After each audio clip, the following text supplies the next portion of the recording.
In this video, we're going to be taking a look at the cards from sets 5 through 8 that are still going to be with us after sets 1 through 4 rotate. In this one, we're going to be focused on only the cards that are remaining from these sets and not any of the reprints at this time, while we are still waiting for some of the cards from Fable to be fully spoiled. We can use this as a jumping off point to evaluate cards from Fabled and see what types of archetypes or color pairs actually stand out as winners or losers from just having prominent cards remaining from the previous sets. The cards that remain in Amber are things like Daisy Duck and Lady, representing some of the more aggressive cards that came from the previous format. And then from there, the power level tends to taper off for as far as the purely Amber cards. We do have Lilo Escape Artist, which I pinned here as a honorable mention of sorts, but a lot of the other tools that made Amber more of a mid-range color, such as Ariel and Cinderella even, are missing from the new format, barring a reprint. So Sapphire is an interesting case. The first row is kind of indicates where I think Sapphire is going to really shine in this new format. The Tipo and Sail the Azurite Sea represent some really key cards that ramp us on 2 to get us to a lot of interesting different deck points. And of course, Vision of the Future is a good supplemental card in any kind of mid-range to controlling strategy. The bottom row is really going to depend on supplemental cards, right? So Alice is one that definitely can work if we do have a Sapphire aggressive deck that it can be worked into.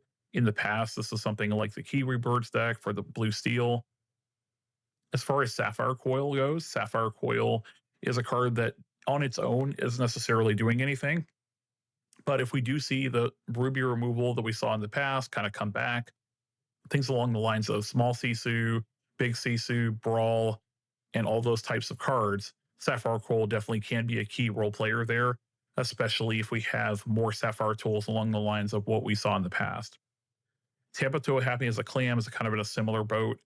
It in of itself is a very powerful card, but with Popsicle not returning, it is not inherently powerful in what it's doing since we don't have those expendable items that are gaining us card advantage. So if we do see a Popsicle reprint, of course, this card is going to be excellent. If we do see maybe a functional reprint of Popsicle, something that can cantrip that we can recur with this card, of course, this becomes more powerful. But right now, without seeing reprints, we don't necessarily know if this has a home in the new format. Amethyst looks really good going into this next format.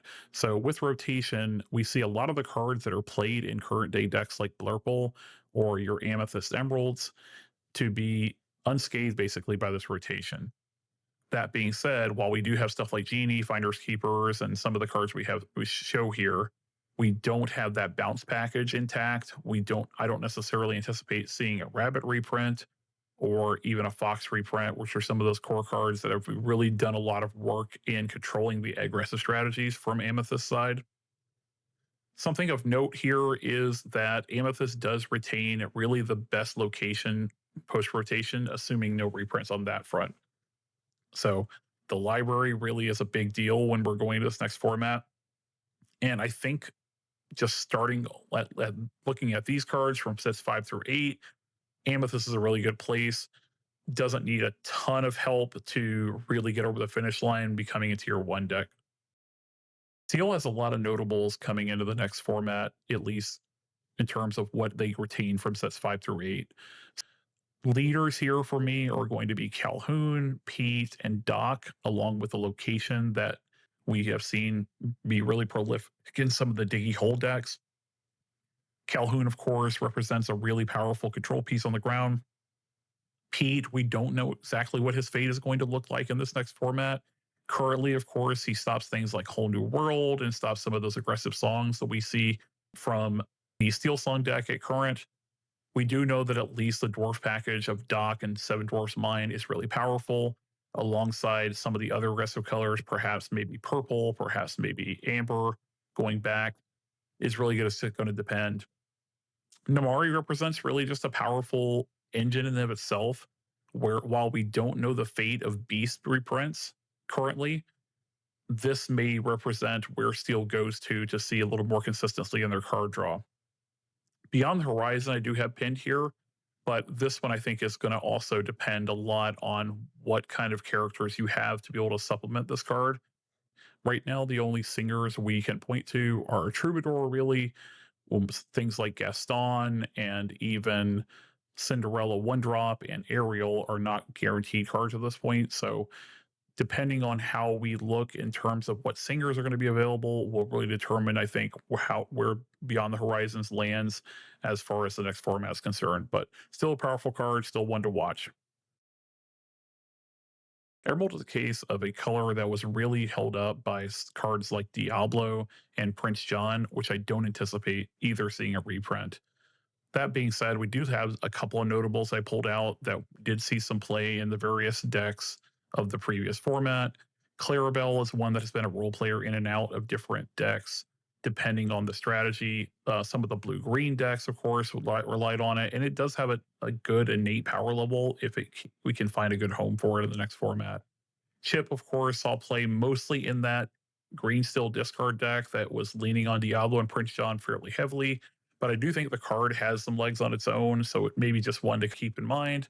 Gogo Tamago, of course, has been a part of the Emerald Amethyst decks that have done well in terms of the tempo decks and some of the more aggressive slants there. And Lewis has seen some in and out play at the tail end of the Jafar metagame. That being said, Emerald kind of lacks some of those core cards that we see really punching through compared to something like Sapphire or the Amethyst, and how it turns out with just the cards from 5 through 8. Emerald is really behind in this race. And then we come to Ruby, where having scoured the cards from 5 through 8 and just looking for tier 1 cards that saw a lot of play in the last formats, really the only card that stood out was the Maui Half Shark. That being said, Maui Half Shark is very powerful and has found its home in a lot of the sci-fi oriented strategies, which did keep a lot of cards. So there's potentially a home for it there, as well as the Amethyst oriented decks that we saw before, including a lot of evasives. So there may still be a good home for Ruby cards. That being said, Ruby in the previous formats have leaned a lot on its board wipes and its control tools. Stuff like Brawl, Sisu, and Be Prepared are all going to be gone in this upcoming format. So we don't necessarily know that we're getting functional reprints of those or actual reprints of those. But as far as 5 through 8 is concerned, really the only card that stood out immediately was Maui Half Shark. So they will need a lot of tools from Fabled in order to be able to stand on its own or without being just really just a splash color in supplementing some of the other powerful cards that we do have left over from 5 through 8. To round us out, I wanted to talk about Duel Links kind of in their own little bubble, just because Duel Links are going to be a lot more narrow in what you can actually play them in, and often are going to be affiliated with specific archetypes.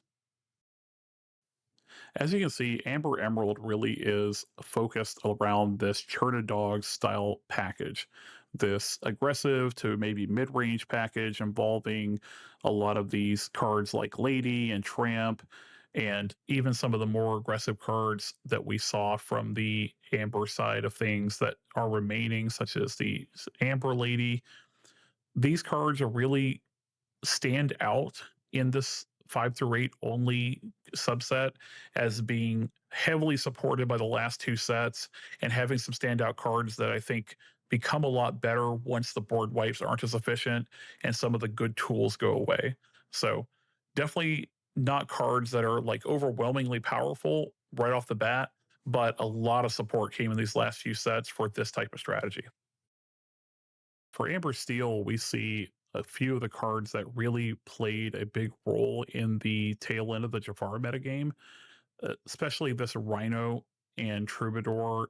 These cards were in the mid range to aggressive slant of this Amber Steel that really dominated the tail end of the last metagame.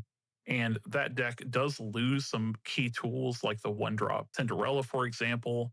But that being said, a lot of the good answers for that deck, such as Maui Hero to All and Brawl and Small Sisu, and really all of the good control elements, even stuff like Fox, aren't necessarily going to be in this next format. So Amber Steel does stand out to me as having really powerful tools that do carry over from sets 5 through 8. really focusing on this Rhino, of course, that has dominated in a wider metagame. If Fable doesn't bring in a lot of good tools, this may be a really standout deck still. Amber Sapphire is an interesting case where we have seen a little bit of success with these color pairs, especially in the 3 game format, or where we saw Amber Sapphire kind of stand out there. That being said, only a couple of cards that are really pushing this type of strategy, this low to the ground deck that plays some disruption tools. And this deck does lose quite a bit from the previous format. So a couple of cards to watch out for, but I don't think it's necessarily going to be a force to be reckoned with without a lot of help. And then we have Amethyst Emerald. So this is a color that stands out as having a lot of help coming from the Amethyst side. Of course, we looked previously at all the cards that they are keeping from sets 5 through 8 that were still kind of tier 1 spot in the previous metagame. For Amethyst Emerald, it probably has the best removal spell that we have access to after rotation without barring any kind of reprints or new cards taking its place. The pull the lever, wrong lever package really only is going to see play within this Amethyst Emerald. I can't see playing wrong lever without pull the lever. And this Diablo 2 drop is just an efficient card in and of itself, even without the Diablo shift line. So I do anticipate Amethyst Emerald being a front runner, at least just looking at the 5 through 8.